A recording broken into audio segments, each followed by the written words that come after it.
സ്വന്തമായി കോടതി ഉണ്ടാക്കി ഒത്തുതീർപ്പുണ്ടാക്കാൻ വേണ്ടി ബദൽ സംവിധാനം വരെ കൊണ്ടുവരാൻ ഒരു മടിയും കാണിക്കാത്ത ആളാണ് അമിത്ഷാ എന്ന് ബോധ്യപ്പെടുന്ന കാര്യങ്ങളാണ് ഈ കാലയളവിൽ മുഴുവൻ അദ്ദേഹം കാണിച്ചു കൂട്ടിയിരിക്കുന്നത്. ഗുജറാത്തിൽ ഒരു പ്രത്യേക കോടതി അനധികൃതമായി പ്രവർത്തിക്കുന്നത് അമിത്ഷായുടെ പൂർണ്ണ സമ്മതിയോടെയാണ്. അമിത്ഷായെ അറിയാതെ അവിടെ ഒരു കരിയില പോലും അനങ്ങില്ല എന്നതാണ് കൃത്യമായി അവിടെ നാട്ടുകാർ പറയുന്നത്.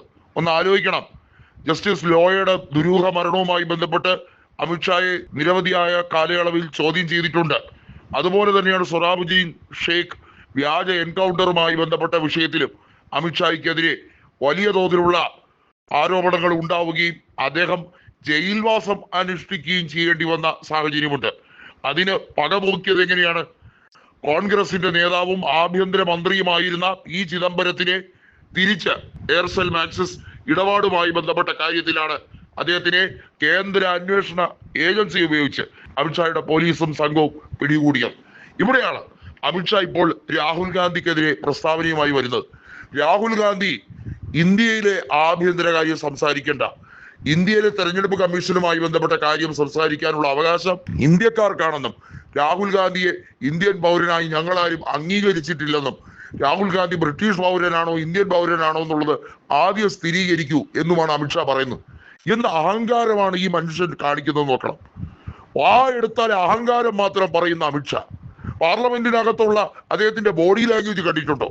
ഇയാളാര് രാജാവോ എന്നാണ് ജനങ്ങൾ ചോദിക്കുന്നത്. അമിത്ഷായ്ക്ക് പ്രത്യേകമായി എന്ത് അധികാരമാണുള്ളത്? ഈ രാജ്യത്തെ ജനങ്ങളെ മുഴുവൻ പമ്പര വിട്ടികളാക്കിക്കൊണ്ട് തെരഞ്ഞെടുപ്പ് കമ്മീഷൻ കാണിച്ച തേക്കൂത്തിന് കൊടുത്ത മറുപടിയാണ് രാഹുൽ ഗാന്ധിയുടെ എക്സ്പ്ലനേഷൻ. അമിത്ഷാ എന്ന് പറയുന്ന വ്യക്തി ഗുണ്ടായുസം കാണിച്ച് കണ്ണുരുട്ടി പേടിപ്പിച്ചാൽ അങ്ങ് തകർന്നു പോകുന്നതാണ് പ്രതിപക്ഷ നേതാവ് എന്ന് വിചാരിച്ചെങ്കിൽ തെറ്റി. നരേന്ദ്രമോദിയുടെ ഗുണ്ടാപണി ചെയ്യാനാണോ അമിത്ഷായെ അവിടെ പാർലമെന്റിൽ എത്തിച്ചിരിക്കുന്നതെന്ന് വീണ്ടും വീണ്ടും ഉരുളയ്ക്കുപ്പേരി പോലെ രാഹുൽ ഗാന്ധി ചോദിച്ചിരിക്കുന്നു. പ്രിയങ്ക കളത്തിലിറങ്ങി കഴിഞ്ഞിരിക്കുന്നു. അമിത്ഷായുടെ ഗർവൊക്കെ ഇനി വീട്ടിൽ മതിയെന്നും അമിത്ഷായുടെ മകനും അമിത്ഷായും കൂടെ ഇന്ത്യ അങ്ങ് വിറ്റുതൊലച്ച് കോർപ്പറേറ്റുകൾക്ക് തിന്നാൻ കൊടുക്കാമെന്ന് വിചാരിക്കുകയും വേണ്ട എന്നുള്ളതാണ് കൃത്യമായി ഇന്ദിരാഗാന്ധിയുടെ കൊച്ചുമകൾ കൂടിയായിട്ടുള്ള പ്രിയങ്ക വദ്ര പറഞ്ഞിരിക്കുന്നത്.